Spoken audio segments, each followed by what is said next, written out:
Shit, before you got off the game yesterday, I had got me a little apartment and I was growing weed in there on the game though. This is on the game. Yeah, no, I got like 2 plants in there. Them shit's damn near done growing. Unless somebody busts my shit down.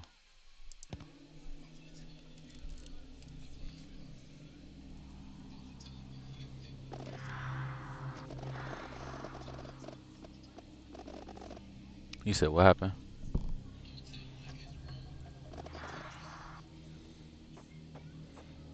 You said you can't join them?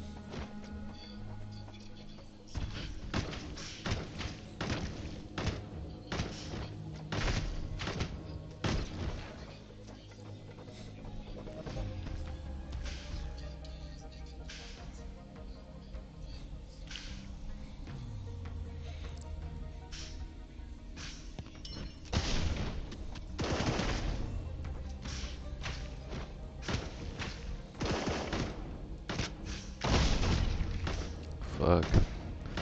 Shit, no, I'm with the Jamaican group. Shit, hell, nah, not really. I ain't trying to be in that Discord for real.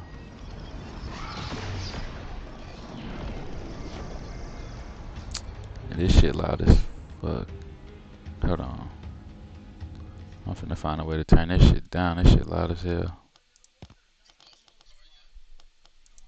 Hell nah. Cause it's the place you buy the weed from, you can sell to the white dude right to the left of him.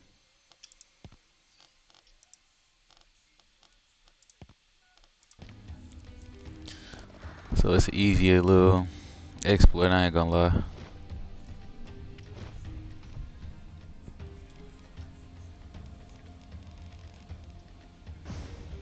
It's a little easy exploit.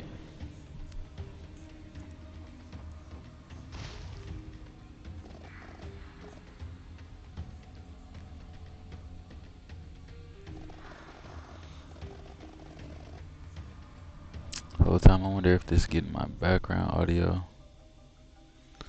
Who knows?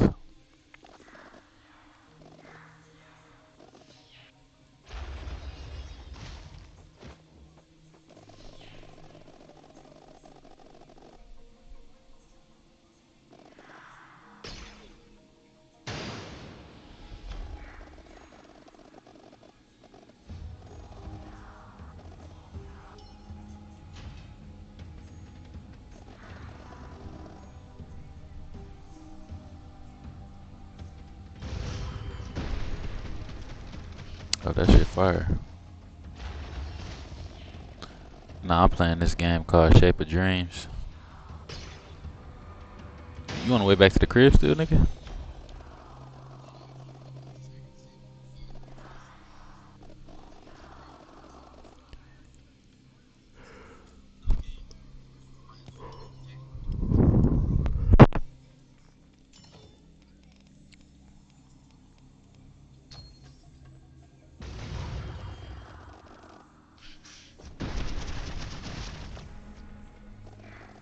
I don't even know what that shit just did.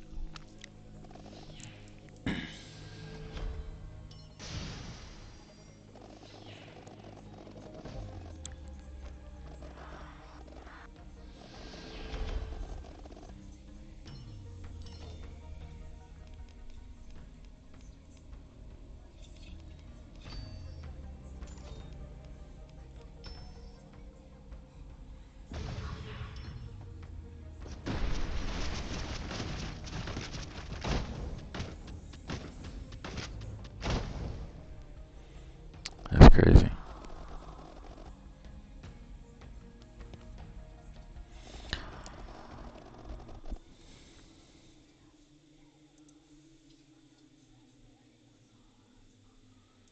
It's crazy. I still gotta grant permissions from fucking Twitch. I gotta figure that shit out.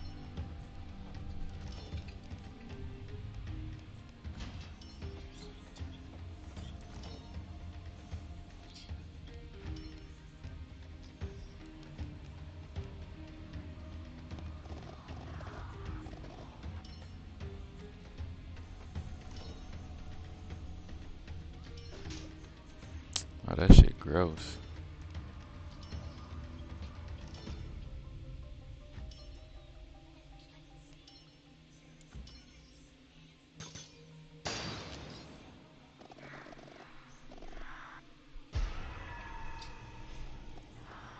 Sneezing on niggas is diabolical. Something is wrong. Some approaches. Alright, bro. Oh, shit.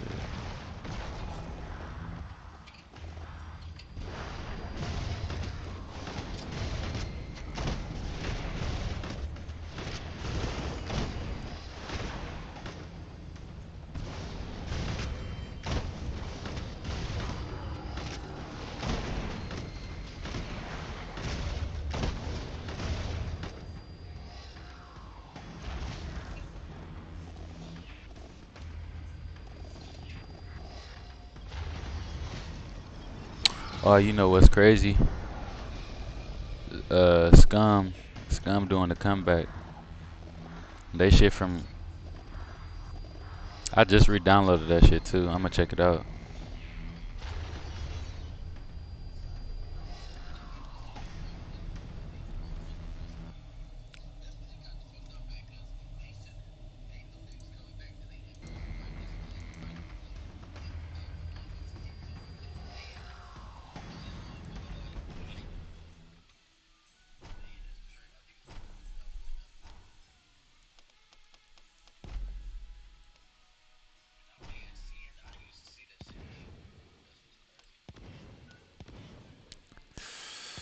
Ooh.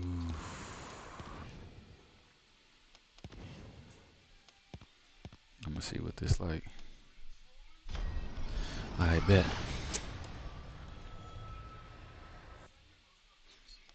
Cause I was finna grab that Revenge of the. Let me see that shit real quick again, cause I'm forgetting the name.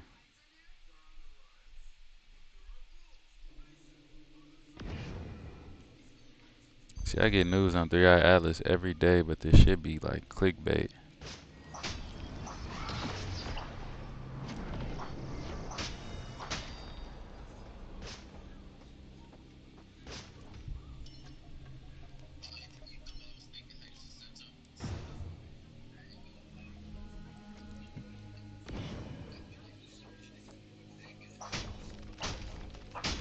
You said the who?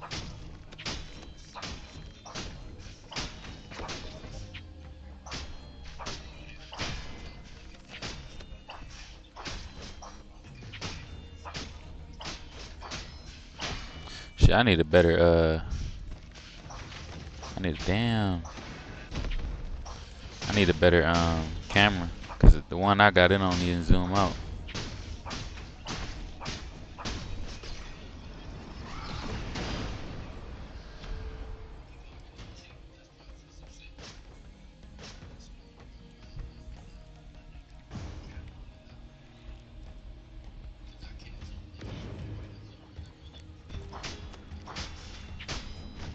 See, whole time I went right by the one that you can zoom on.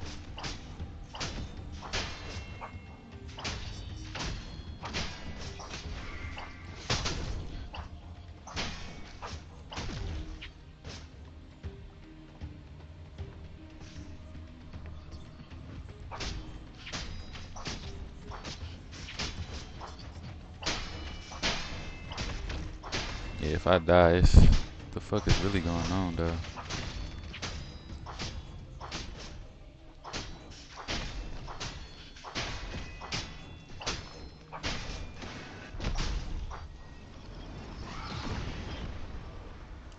It seem like I get health every time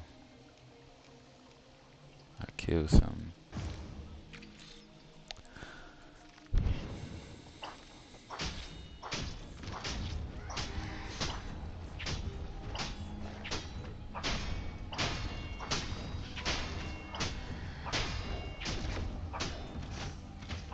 Oh fuck.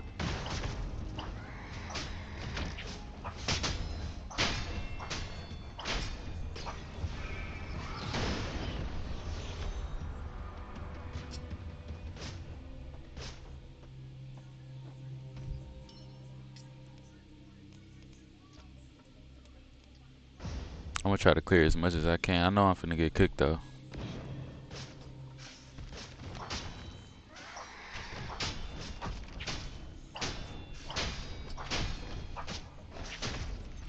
I'm more than likely finna die.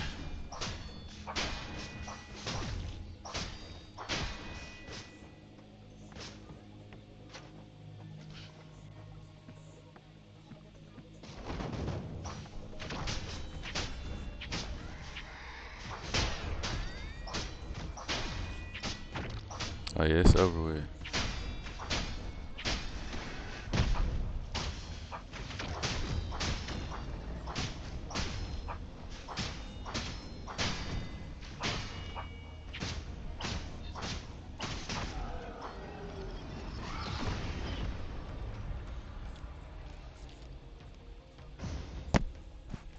You said what happened? Oh, you headed back to the crib?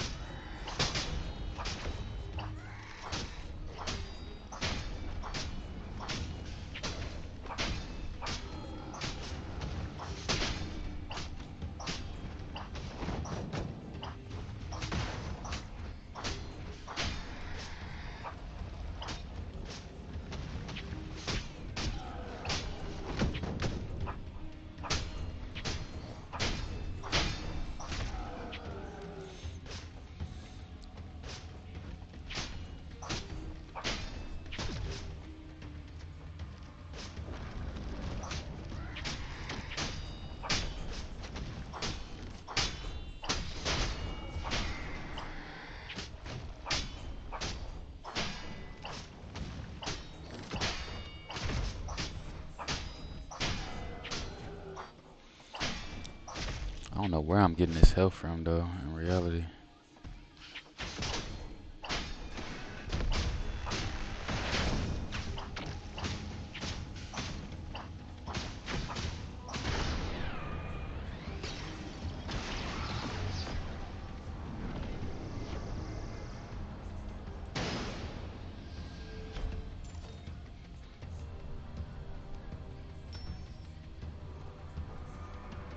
Oh, why the fuck did I?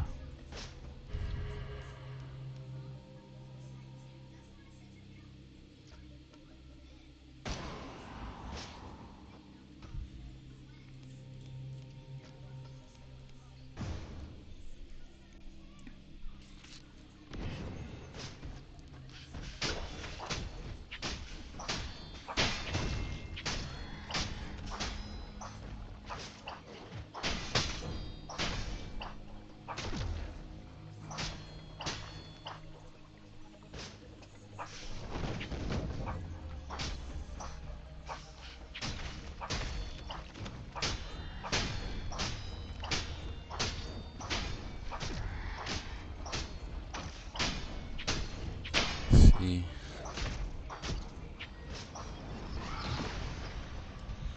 You still been streaming on TikTok?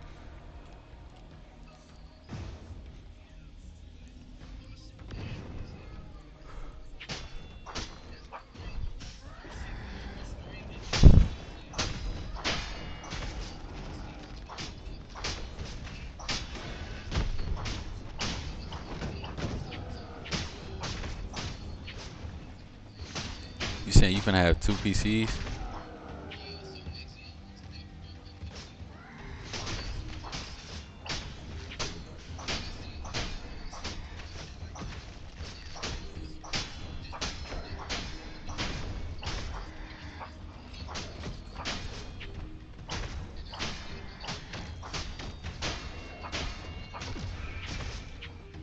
Oh, I'm leveling up. That's how I'm getting health.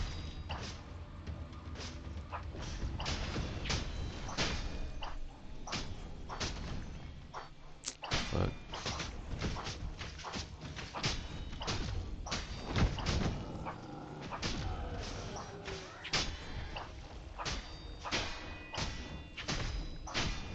Time moving too fucking fast too, bro. This shit ain't real. What you trying to get on? You trying to get on? Damn.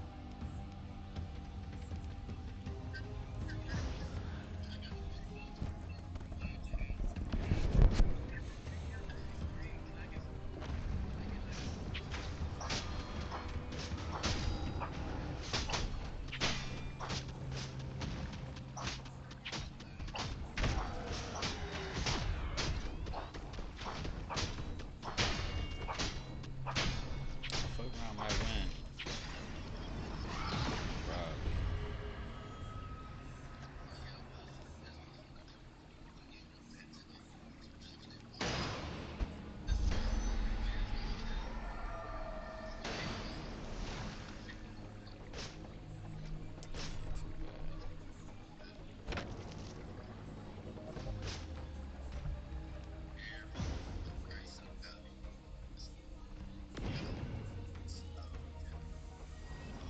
ain't putting none on Grayson Allen.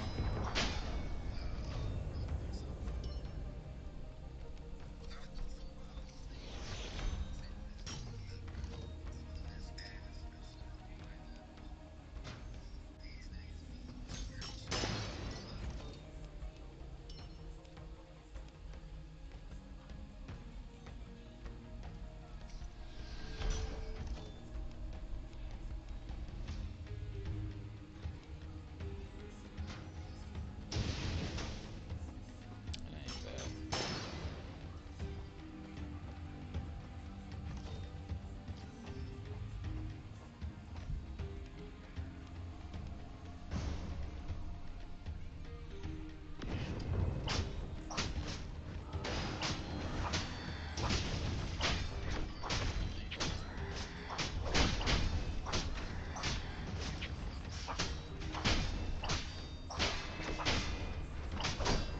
Yeah, I feel like everybody in on this betting shit though. Like I said, this bitch ass nigga shot gets out the game. Fucking a minute left, he wanna get back in the game and hit a step back three and then go back on the bench. That shit goofy, bro.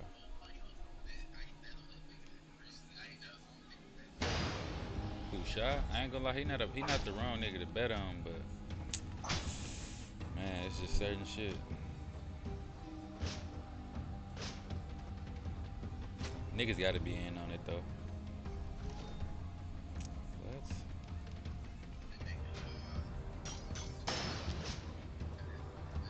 I just probably did some stupid shit.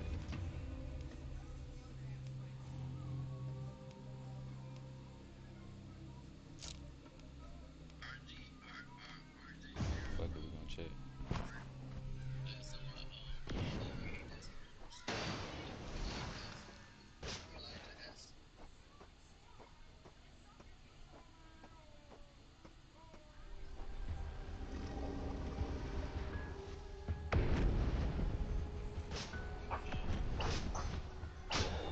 This nigga named Bill Fournette. Kind of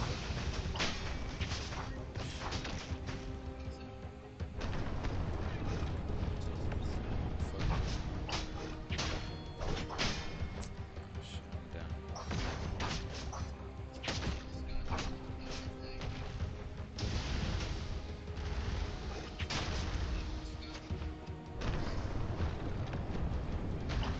Talking about Scotty Barnes.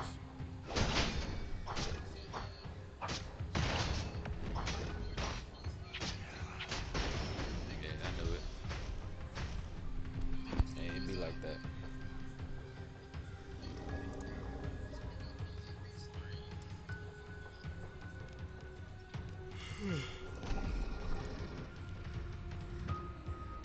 I just sold myself, but it's all good.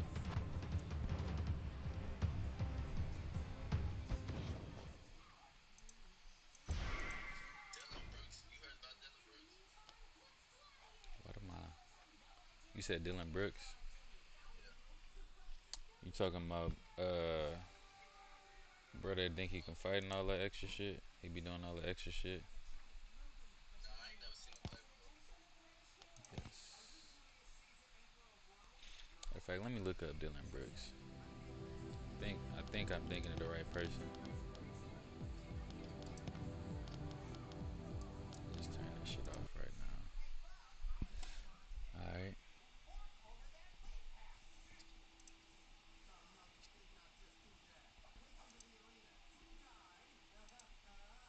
Alright, we finna watch this. What up, homies? Welcome back to Thug Notes. This week we sticking it to the man with 1984 by George Orwell. 1984 focuses on Winston Smith, a mid-level member of a totalitarian regime known as the Party. Now, the leader of this gang goes by the name of Big Brother and represents the Popo, keeping tabs on all yo shit.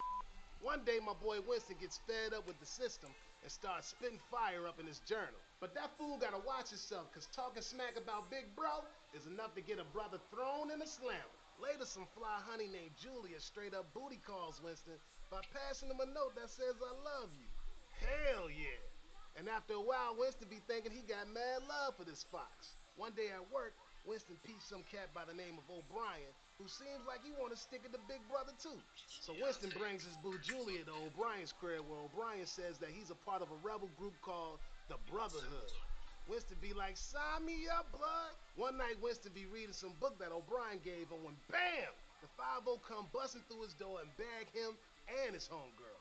Turns out that fool O'Brien was secretly part of Big Brother's Thought police crew. And let me tell you something, homeboy.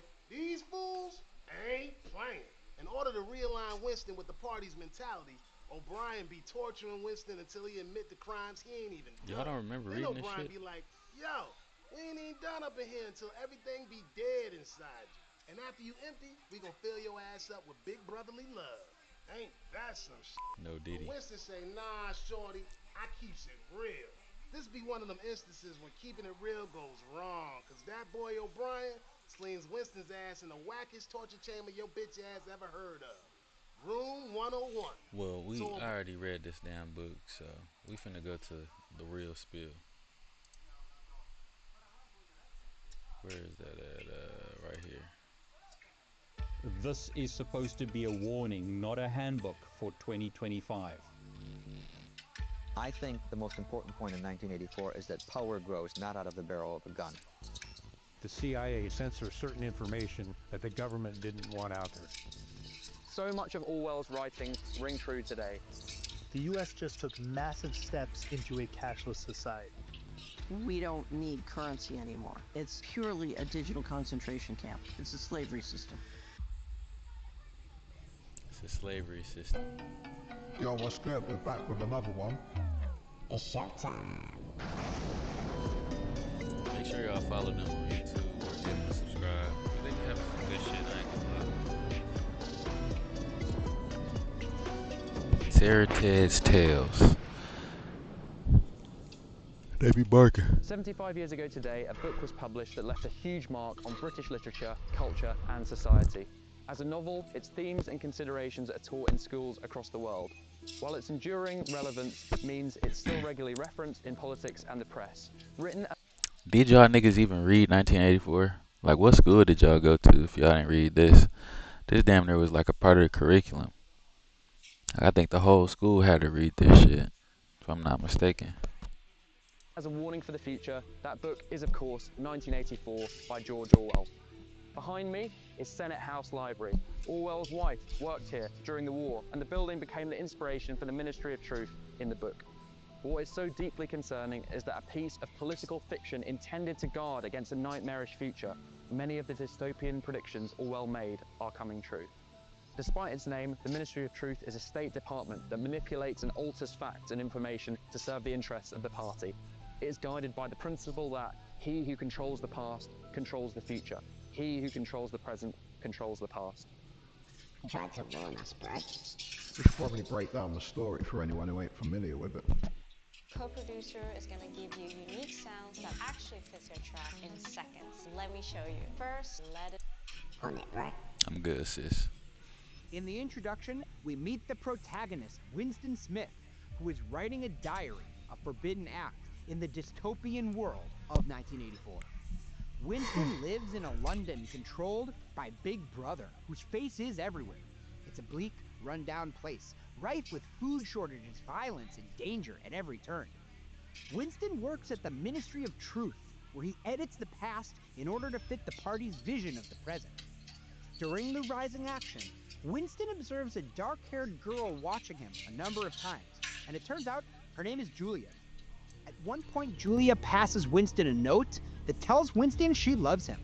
They rendezvous in secret, and their relationship becomes closer and more intimate as they embark on an affair. Mr. Charrington is a working-class person or prole who Winston likes and trusts. O'Brien, a party higher-up whose intelligence and cunning Winston finds admirable, invites Winston to his flat to loan him a book. At O'Brien's flat, Winston and Julia confess they want to join the Brotherhood, a rumored revolutionary group that stands against the party. Ted, this guy's boring. Let's wrap it up. The story ain't that important. This guy's more to the point, bro.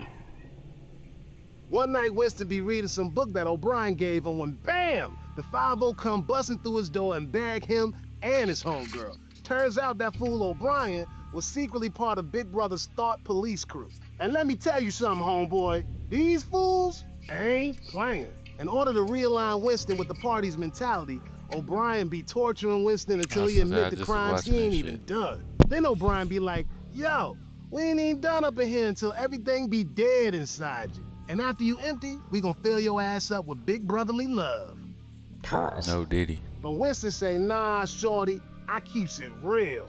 This be one of them instances when keeping it real goes wrong, cause that boy O'Brien slings Winston's ass in the wackest torture chamber your bitch ass ever heard of. Room 101. So O'Brien puts a cage full of rats all up in Winston's grill until he gives in and starts screaming, do it to Julia, not me. In the end, the man takes all the souls straight out of Winston. He only loved Big Brother.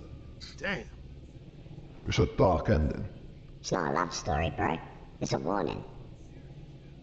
In 1984, everyone is required to have a television set in their home, which, as well as pumping out state propaganda, also watches and listens to their every move.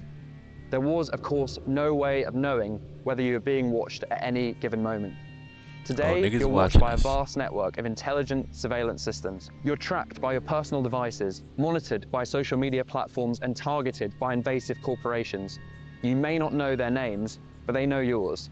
Every decision is collected and archived somewhere by someone. Vast networks of CCTV cameras have steadily been wired into the towns and cities that we live in, watching our every move without us knowing who is behind them. And now, something much worse is happening. Police and private companies are integrating facial recognition software with these cameras so they can tell who is walking in front of the camera. Now, Big Brother is not just watching you, but recognizing you and tracking you too. Orwell thought we'd have to be forced to have TVs. Now we pay for them. Yeah, bro. It's a bunch of scripted bullshit. How many in our audience has heard of Operation Mockingbird? The sharing of biased and false news has become all too common on social media. More alarming. Chirp, chirp. All of the news channels apparently say the same thing. They're going off a script. Over 50 different news channels nationwide saying the same exact thing. Well, it's okay. You can admit it. If you bought an item or two or 10 for yourself, it's okay. You can admit it. If you bought an item or 2 or 10 for yourself, it's okay. You can admit it. Former CIA officials and some lawmakers called for a congressional inquiry that became known as the Church Committee. Published in 1976, the committee's report confirmed that some earlier stories, more than 400 U.S. press members had secretly carried out assignments for the CIA, including the New York Times. U.S. major news agencies had for many years served the eyes and ears of Operation Mockingbird, which functioned as a dissemination CIA propaganda through domestic U.S. media. People still don't realize they all follow the same script. Yeah, bro. It's word for word. Hi, I'm Fox San Antonio's Jessica Headley. And I'm Ryan Wolf. Our greatest responsibility is to serve our Treasure Valley communities, the El Paso, Las Cruces communities, Eastern Iowa communities, Mid-Michigan communities. We are extremely proud of the quality, balanced journalism that CBS 4 News produces. But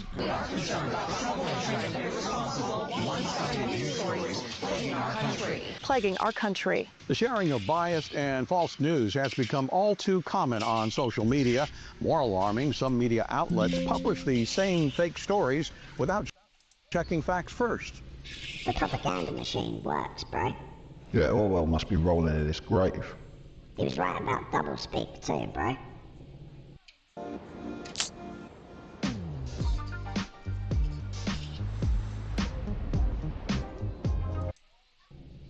Doublespeak is language designed to evade responsibility, make the unpleasant appear pleasant, the unattractive appear attractive. Basically, it's language that pretends to communicate, but really doesn't. It is language designed to mislead while pretending not to. Doublespeak is not a slip of the tongue or a mistaken use of language. It's exactly the opposite. It is language used by people who are very intelligent and very sophisticated in the use of language and know that you can do an awful lot with language. Is it true that you can put sugar free on a product and still have sugar in it? It's probably the one question I've been asked most often, because people simply can't believe that happens. How can it happen? because sugar-free simply means they haven't added table sugar or cane sugar to it. They can add mannose, fructose, any of the syrup sweeteners, and still call it sugar-free. So, you know, when you eat something that's sugar-free, there's sugar in it. Oh, yes. And by the way, I found out in a radio interview when they had people in the audience calling in, a man called in and said, "Do you mean that there's sugar in there?" I said, "Well, yes, there's sugars in that food." He said, "Well, I'm a diabetic, and my wife makes sure she buys only the sugar-free." I said, "You can't eat those. You have to use only the dietetic because that's governed by law. Sugar-free isn't." Smart, they can get away with that. I don't even think they got dietetic anything. I think the most important point in 1984 is that power grows not out of the barrel of a gun. Power grows not out of the thought police and rule by terror. It grows out of the power of language in that novel. There are times when we simply cannot tolerate this language. When we talk about important public issues of national policy, we should not use doublespeak as a nation. We should not use it ourselves. We should not allow the politicians who are speaking to us to use it. Language that way can be terribly corrupting in a society and can mislead all of us. And in a democracy that depends upon the active participation of its citizens, it can lead to cynicism and resentment and a withdrawal from the political process. Does that have anything to do with the reason why only 50% of the American people voted in 1988? I would love to be able to track the pervasiveness of doublespeak as it grew, along with the decline in voting. Because the reaction I get to doublespeak from a lot of readers of the Quarterly Review as they write to me is, well, of course I know this language. I see it all over the place. I see it all the time. But, you know, what else can you expect from politicians? They all lie. They all use doublespeak. It is that cynicism which leads to there's nothing I can do about it, so people withdraw. It does seem like they make politics feel hopeless. It's by design, right? Project Mockingbird, you know, they alleged that went away in 1976 when George H.W. Bush, who, by the way, was a longtime CIA operative, which he covered up, they put him as director of the CIA and came out and did a news conference saying, well, this is an official statement. The CIA will no longer pay journalists to plant stories in papers. But then people missed the last part of his statement. From now on, it will just be voluntary. The CIA has a whole lot of ways to make something voluntary a necessity. So it continues today. And a good example of that is the Total Information Awareness Program, where AP, UPI, Washington Post, Google, Facebook, especially Google and Facebook, signed an agreement with the CIA to censor certain information that the government didn't want out there. You know what they were censoring, bro? Wait, don't get us fucking demonetized again. The censoring's gonna get worse with AI, bro. You don't have morals. Hello, and welcome to Channel One, a new way of consuming, reporting, and thinking about the news. The nominees were announced via live stream, featuring a group of previous Grammy winners, including Kim Petras, Jon Bon Jovi, and Weird Al Yankovic. Christmas Day brings the Tony Award-winning Broadway musical, The Color Purple. Now you can see it's still a little off. The voices don't perfectly match with the mouth movements, but I mean, it's way too close for comfort. Here's why this is so scary to me. AI-driven news networks can be completely controlled by a single individual behind the scenes, all without you knowing their name or face. That's zero accountability. The narrative, the language, the stories, all designed and broadcasted in a matter of minutes. It can be translated to 100 different languages with the click of a button. And as these publications become broadly available and merged in with the rest of human-made media, it'll become really hard to determine what's real and what's fake. We're fucked, right? I think you might be right. In 1984, the term newspeak is used by the regime to restrict freedom of thought and control the population. The language is used to hide the truth by creating false realities which serve to confuse and censor the public. Many forms of authoritarian policies in politics are introduced under the guise of public safety, but in reality, they'll be used for much more state overreach. The UK government's Online Safety Act seeks to regulate social media companies by forcing them to monitor and censor our online speech more than ever. The Act introduces powers that give state backing to big tech's censorious terms and conditions, forces tech companies to scan private conversations by undermining encryption, the technology that safeguards privacy, and forces companies to monitor all of our online communications. What is described as being for our own good by those in power could end up coming back to bite us in many unexpected ways. There's a famous saying, 1984 was not supposed to be an instruction manual, yet so much of Orwell's writings ring true today. The reason we created these initial robots was to solve a pretty basic problem. Weeds have become resistant to herbicides, and so then you have to use more of those chemicals. There's no resistance to a blade.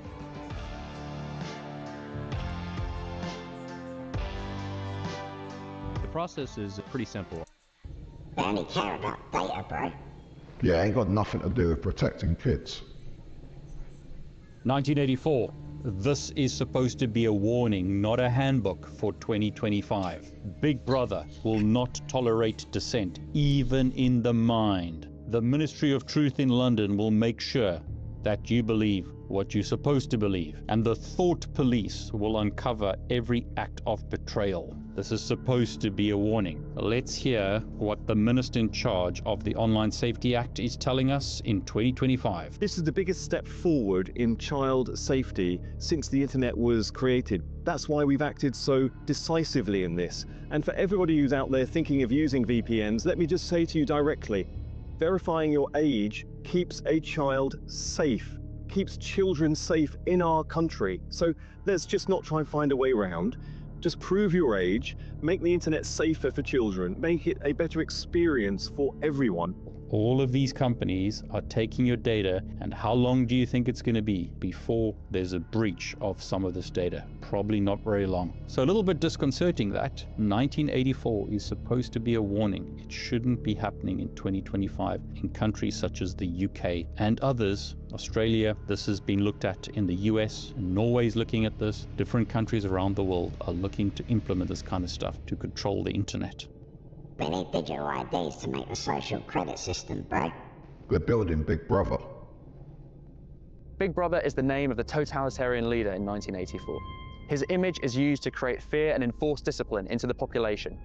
Big Brother is the guise in which the party chooses to exhibit itself to the world. The emergence of digital ID could have one of the biggest Big Brother surveillance effects on our society in the future.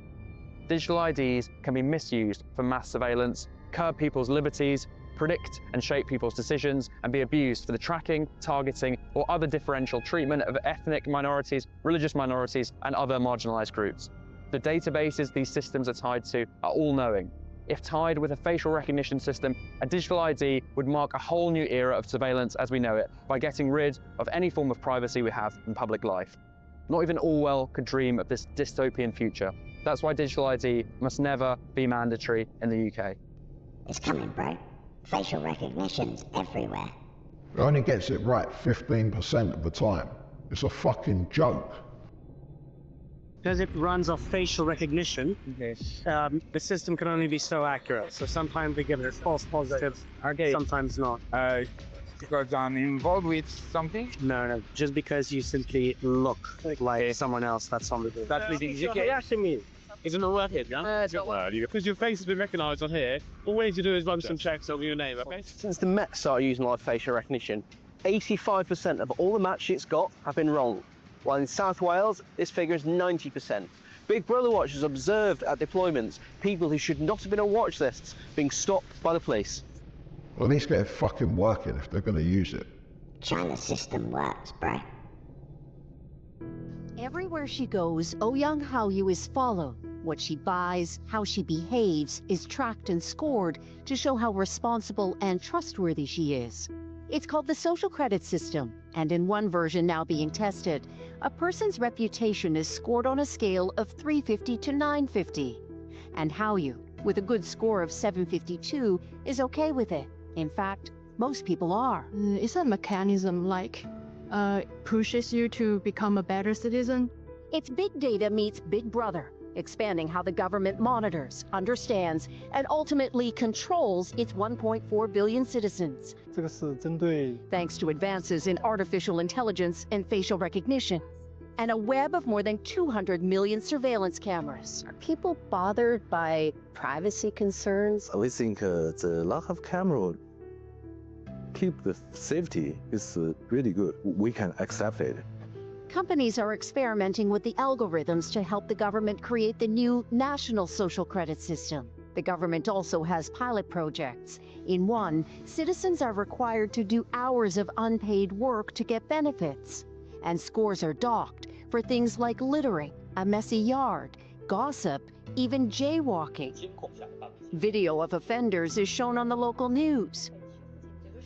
And information collectors like Zhou Aini are paid to report on their neighbors. Her quota, 10 entries a month. Like the man who carried a drunk person home. A good deed, she says. Good social credit gets rewarded with perks like cheap loans and travel deals. But a bad score means public shame and worse. Huang Huijun lost a court case and didn't pay. Now he's on a government blacklist. I can't buy airplane or train tickets, he says. And the list goes on. Being discredited makes it hard to get a job or put kids in top schools. The social credit system will go nationwide next year, and few here are willing to criticize it. Something that may pose a risk itself for a bad score and the life that comes with it. Fuck that, bro. I can't believe the people just go along with it. That woman was a fucking snitch. Today in China, there are some 600 million surveillance cameras, one for every 2 citizens, able to track people's movements down to the minute. Every street corner, there's facial recognition, there's digital recognition, there's the social credit system. The social credit system is the sort of highest aspiration of the Chinese Communist Party, to have everything every human being does go into a computer system. And with AI and all sorts of other sophisticated programming, you can know exactly where a person is because he'll have bought something with a credit card or a digital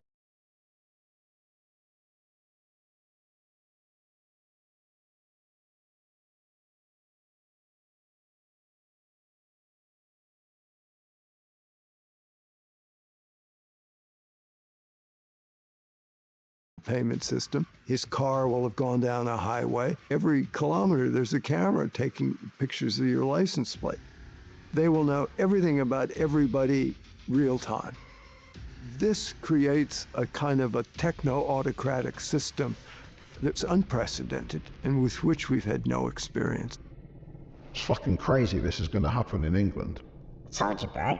The UK's the testing grounds. Scribe is how you stop explaining the same thing over and over at work. Watch this. It'll change your life. Raise your hand. A thought crime in 1984 is the act of thinking outside the limits of what is accepted by the party. The thought police are tasked with stamping this out and cracking down on freedom of thought. Now, what I was saying is, if you go to fucking Pick and Save, Metromark, or whatever, and you walking in the aisle, it don't matter where it's at. Niggas could be in the meat aisle, and they got the little... It's facially recognizing you. We on the way to the social credit score, by the way. more than ever, governments are finding new ways to police dissent through obscure technologies used to cut off financial streams. What we spend our money on can offer deep insight into our most private information, including our political leanings, health issues, family issues, charitable deeds, and even the private information of others. The digital pound would be like an electronic version of the banknotes issued by the Bank of England. The Treasury and the Bank of England has been pushing for a central bank digital currency, or CBDC, which could allow transactions to be recorded and kept in a core Which also happening here too. ledger. Anyone with access to the ledger, from public authority to hacker, could access personal, transactional, and identity information. Digital currencies are the final piece of the puzzle. Yeah, bro. There's no turning back after that. Central bank digital currencies could be a digital version of money, a bit like a digital banknote. Right, so that's the guy who runs our economy in the UK. His name's the Chancellor of the Exchequer, and here is the article. Bank of England tells ministers to intervene on digital currency programming, yeah? And here's a quote from the article. This is in the Telegraph, the one he pulled up, but it was behind a paywall, so I'll just read the quote. Digital cash could be programmed to ensure it is only spent on essentials or goods which an employer or government deems to be sensible. Holy shit. Now, I'm going to take it one step further for you, Joe, right? So they bring in digital banking, central banking digital currencies. You've got a scenario now that you're checking in and out everywhere you go using vouchers that are programmed, and you can only spend where you're told you can spend them. There's another word for that, man. That's called the Chinese social credit system. That's what it's called. And anyone who watches Black Mirror will know what I'm talking about. That's that TV show, right? Yeah. So what they are telling us, and when I say they, who's they? People in power. That's the head of our economy, the Chancellor of the Exchequer. Second most powerful person other than the Prime Minister and maybe the Foreign Secretary in the UK, right? He's telling us, I just played it there for you. He's telling us that's what he, as the UK, the head of the G7, want to bring in for the G7. So a scenario where, like in New York at the moment, because the passport infrastructure is in place, you bring in that digital currency and you've got this total control. And if I'm speaking to you the way I'm speaking now, and my employer or government, you heard that in the quote directly, yeah, deems me as saying or doing something inappropriate, suddenly I can't actually pay to come here and speak to you anymore.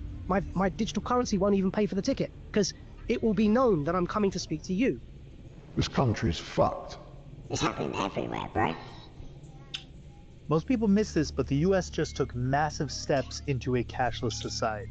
The Genius Act was passed, which is setting the groundwork for a centralized digital currency system right here in the US. It's being framed in a way to make things faster, boost innovation. It's apparently a lot cheaper and modernize society. Of course, it's always, for your good. And although, yes, it may be cheaper and it may be faster, cheaper and faster doesn't always mean better, but here's what else they're not telling you. With a central bank digital currency, every transaction can be monitored, every dollar can be tracked or restricted if they so choose. And if it sounds like control, well, it kind of basically is. This is probably a good time to say this video is for entertainment purposes only. Right, that's my line. Shut up, bro. This is important. They can program a digital currency to mean you can only spend it on certain things and you can't spend it on others not designated by the government. And it's programmable so it can only be spent in a certain area. So if you go outside of your zone, your money won't work. And not only that, when you go past one of these number plate cameras, when you quote shouldn't, you won't be able to challenge the fine, because the fine will be taken out of your digital account the moment you transgress. This is what's happening. Now, these digital currencies are called central bank digital currencies, CBDCs. Ted, this guy thinks the Queen was a fucking lizard. He's right about this, bro. You can hear it from the horse's mouth. We're about to abandon the traditional system of money and accounting and introduce a new one.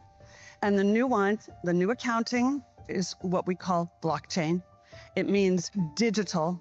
It means having a almost perfect record of every single transaction that happens in the economy. We are shifting to a new financial system, but the general population is not shifting to a new financial system. It's shifting to a control grid. CBDC can allow government agencies and private sector players to program, to create smart contracts, to allow targeted policy functions. For example, welfare payment. For example, consumption coupon. For example, food stamp. By programming CBDC, those money can be precisely targeted for what kind of people can own and what kind of use this money can be utilized. A key difference with the CBDC is that central bank will have absolute control on the rules and regulations, and also we will have the technology to enforce that. They're saying we can control with rules. We don't need currency anymore. And so it's no longer a financial system or a currency system. It's purely a digital concentration camp. It's a slavery system. In the Win with Zen sweepstakes, you can get a chance to win $100,000. But there's more than one way to win with Zen. Here's how it works. For 5 weeks until November 24th, we're giving away a total... Orwell tried to warn us, bro. If you've made it this far, do us a favour and smash the like button. Most people have a 60-second attention span, bro. Niggas already be getting turned around at the motherfucking I car just finished dealership. reading Imagine getting turned around at the 1984 grocery by store. George Orwell. It is a Think you hate dystopian all these novel. now. The official language is Newspeak, a language that has only a limited vocabulary and grammar, so that you can totally control the population, because the range of expression is by construction limited. I think the reflection of this in today's world is in the form social media takes. Twitter, TikTok, or even YouTube Shorts. It didn't happen on the vocabulary side, but on the attention span. Everything today needs to be short. Intellectuals on TV sets need to express their point of view in less than a minute, which seems to be setting them from the onset to failure. When conditioned long enough to short duration media, people simply lose their ability to focus, and once they lose it, you can more easily control them.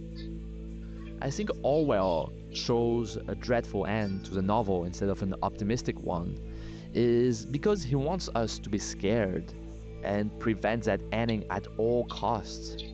We are risk-averse creatures in that we have evolved to be more terrified by losses than by gains.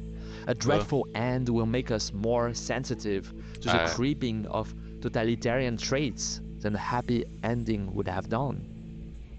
People's brains have been fried by social media, bro. We'll have to save that for next time. Hold up, Ted, we've got to do the giveaway. Leave a comment for a chance to win in our next episode. Let's do this, bro. Bang bang! Blah blah. Pick something from our website and we'll send it straight out. Let'sTurn-ReturnsTales.com. Shout out everyone buying the merch, bro. We're working hard on the new merch. We're updating and moving the whole operation. We'll have some updates for you guys soon. Posters and mugs are still available, bro. And as always, thanks for watching. Remember to like, comment and subscribe. And we'll see you in the next one.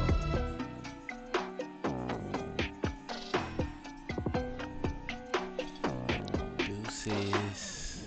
Alright.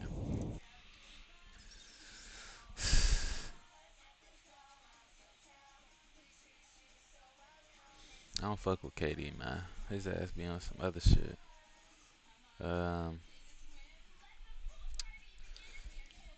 What is this other channel I was watching?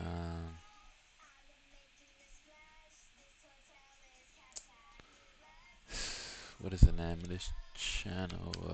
Oh, Predictive.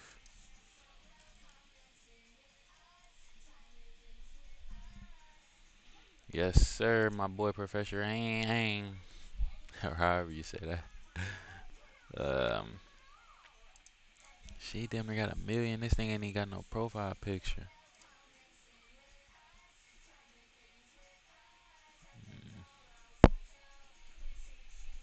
Let's fuck with this one. Let's see what he Today we do the Bible, the most influential book in human history. And we'll discuss why the Jewish people are so creative. Today, the most creative people in the world are Jews. In the past 200 years, there have been 3 extremely influential individuals. Creative? Karl Marx, Sigmund Freud, Albert Einstein. They're all Jews. So why are Jews so creative?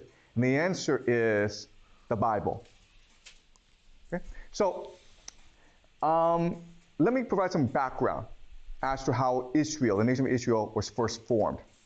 So remember, the Bronze Age,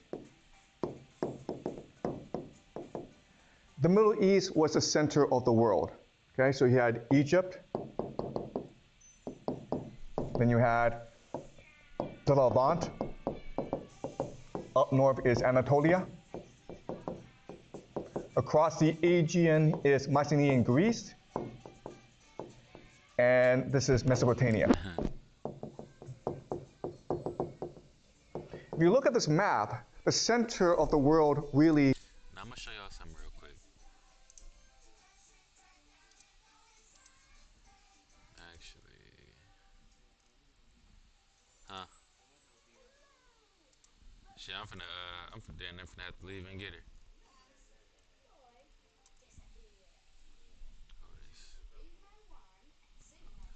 Yeah, she just woke up like probably 5-10 minutes ago.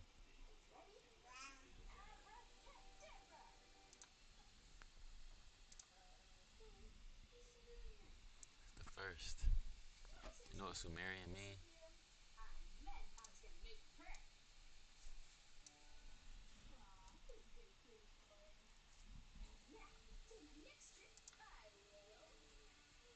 See, of course they don't want to tell you on here.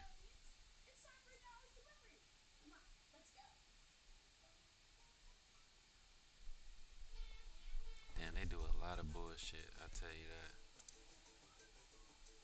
The nationalities of the Sumerians were unknown. That's cap.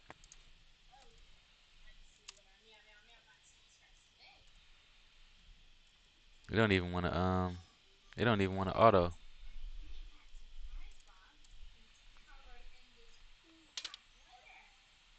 The term Sumeri, as in black-headed people, most likely refers to the dark color of their hair. That's fucking bullshit. It's bullshit. This is the first civilization documented. And they claim that these people are unknown. They call themselves black-headed people, so you couldn't get it distinguished. First off. Matter of fact. Man, this is some AI shit any fucking way.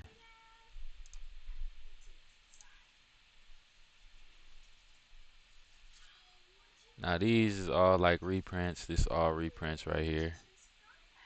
These is all reprints.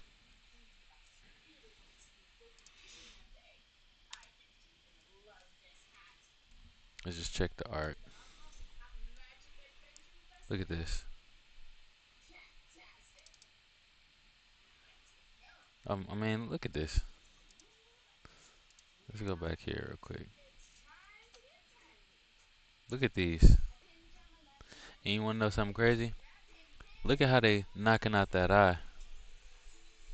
But these is black people. These niggas look like my uncles, bro.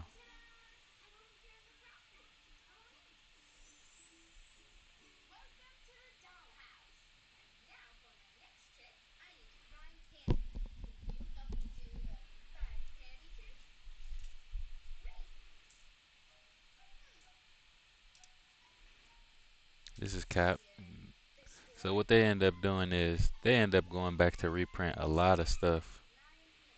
So this probably was darker. What is it called? Typification. They come back and lighten everything up.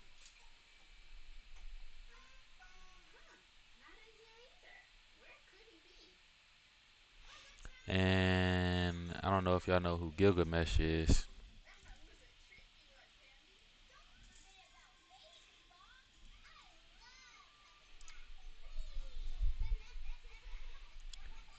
For sure, nigga. 100%.